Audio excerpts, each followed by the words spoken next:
a digital millennium copyright related activity, take down notices. Okay. So, what it is exactly?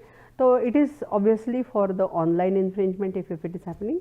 So, any infringing content is there, you can just communicate and it will be taken down, okay, from that website, from that online format. So, what is the procedure for that?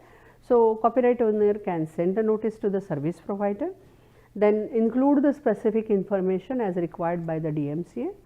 Then service provider must promptly remove that content, it is expected, and then there will be like a infringer may file a counter notice if they believe that they are not doing this. So, they can initiate that action if they feel that no, they are not infringing that.